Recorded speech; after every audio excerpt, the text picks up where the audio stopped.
Right, hello lads and lasses, and welcome back to Boys Down Under, where today or tomorrow, wherever you are in the world, Celtic are due to play Raith Rovers in the Scottish League Cup. Of course, like usual, we'll be going over both teams running into the game itself, the form of both teams, injuries and suspensions, my predicted Celtic lineup, and my final score prediction. Before we get into the video though, I'm setting a goal of 950 subscribers by the time of kickoff tonight or tomorrow, wherever you're watching. So you just have to hover over that little icon in the bottom right of your screen, hover over it, click subscribe, and you don't even have to turn off the video. And also, if you think you're subscribed, just double check, because YouTube likes to remove subscriptions from time to time, so just always double check that. But without further ado, let's get into it. So Celtic are up against Raith Rovers tomorrow morning for me, and you know, for the UK, it will be tonight at 7:45, around then PM. So running into the match, Raith Rovers are sitting mid-table of the championship with a win in their most recent game. That was a 1-0 win over Greenock Morton, and they progressed into this round of the Scottish Cup with a not comfortable, but a persuasive, I'd say, 2-1 win over Aberdeen. Now, they're clearly an opposition that we can't be taken lightly into this game. Now, as for the boys, since the international break ended, Celtic have only got 1 win and 2 losses, the latter coming most recently. However, we made it through to this round of the Cup with a 3-2 win at home against Hearts at Paradise. So, as for injuries and suspensions, now we'll start with the away side. Rovers are currently without Lewis Vaughan. He is out with an ACL rupture, and also Frankie Musonda. He cannot play as he has got a knee injury according to Transfer Market. Now, into the hoops, yet again, it's a nice little list we're forming here, something that everyone's come to expect if they watch these videos. You can guess the names already. We've got Kyogo, Julian, Karamoko, Taylor, Kalmack, and James Forrest, who are all 100% out of the match, no chance of playing. Then there's also Mikey Johnston. He's returned to first team training, and he was actually played in the game against Livingston, a sub, so expect him to be on the bench again. And then also we could be expecting the debut of Georgios Giacomakis. Now, he isn't starting, and just said he cannot start, but we should expect him on the bench, and hopefully he comes on and bags a couple goals, even one, gets himself off to his life in the green and white with the correct start. Now, into my starting Celtic 11, and yet again, like usual, I'll try and make it a mixture of what I think Celtic will play and what I want Celtic to play. So, in my eyes, Celtic will be playing Joe Hart in goals. He will be captaining the team. He's just become a natural leader in this side. Josip Juranovic at right back, Cameron Carter-Vickers and Stephen Welsh as the two centre-halves.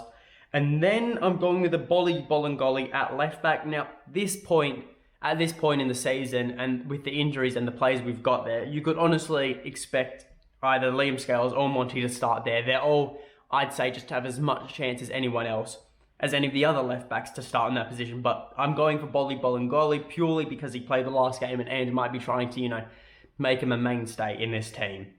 Then at CDM, I'm going with James McCarthy, but to be honest with you, I'd be content with Sorrow as well, just because they're both just as bad as each other when they start the matches.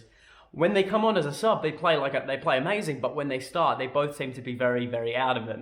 Could it be a fitness thing, or could it be just, the pressure? Who knows? We'll have to wait and see what Ange is going with. Now, of course, we'll play with David Turnbull as the 8-role box-to-box midfielder. I thought he was great. Well, not great. I thought he was one of the better players against Livingston. A lot of people disagreed with that, but he deserves his spot nonetheless. Then Tommy Rogic up at cam. And then for our front three, it's very similar to what we've been playing since the international break ended. We've got Abada on the right wing, Jota on the left wing, and then Albion Ayeti, our only fit first team striker at the moment, up top. Now, into my final score prediction. Well, Celtic are going to be finding, they're going to be fielding a very similar lineup, or it could even be the exact same lineup as we did against Livingston. And we know they have goals in them. We saw it against Real Betis. This Celtic team have goals in them, 110%. No one can deny that. But we need to clean up our game in the final third, especially with those final passes and final shots. Those last few touches of the ball before they go into the back of the net need to be quality. And against Livingston, they weren't. And that's what cost us the game. And Look, I hate living in the past, but Celtic, they need to make them count because Raith Rovers, despite being in the championship, they're going to be one of those teams that if we don't make those chances count, they will punish us. They will play a Livingston type game. They will get a goal if we don't, and then they will just park the bus. And hopefully this time around Celtic will have a backup to that, but it should never get to that stage of the game. Honestly, never ever should. And they've proved it against Aberdeen, despite being a championship club. Raith Rovers, they're a good team. They've proved it, like I said, against Aberdeen in the Cup. They can definitely bring their game to us. Now, I'm sure, though, despite all this, in front of a near packed out Paradise, Celtic will be able to get the job done. I am sceptical about how many goals Celtic will be able to score because it all depends, like I said, on getting that early goal in. If it happened last week against Livingston, if we got that early goal in, the game wouldn't have ended up like it did. So that's what we need to get. That's the thing, Celtic. If Celtic can get that early goal, we can go on to win this game, because if we do, Raith Rovers don't have enough class in their team to be able to manage a comeback. I'm keeping my fingers crossed, because despite we getting the early goal against Real Betis were just too good for us on that day.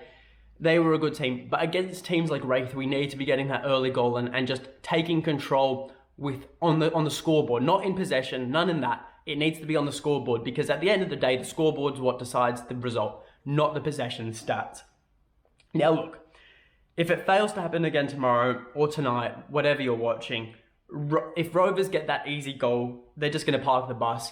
And it's going to be another long day for Celtic, 110%. It's going to be another long day, and it could easily go down to a loss at home against Raith Rovers if we don't get that early goal in and Raith Rovers somehow manage to find the back of the net. It's as simple as that. So, in saying all this, and keeping in mind we're at a home ground in front of the Celtic fans, I'm going 3-0 to Celtic.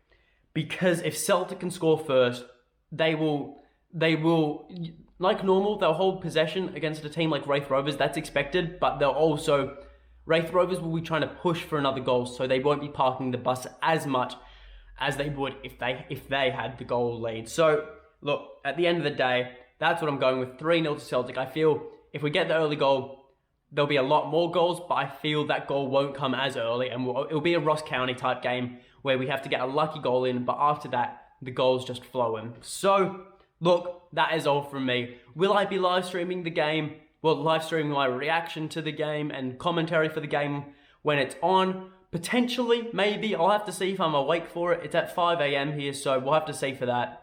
But until next time, and if I'm not, hail, hail.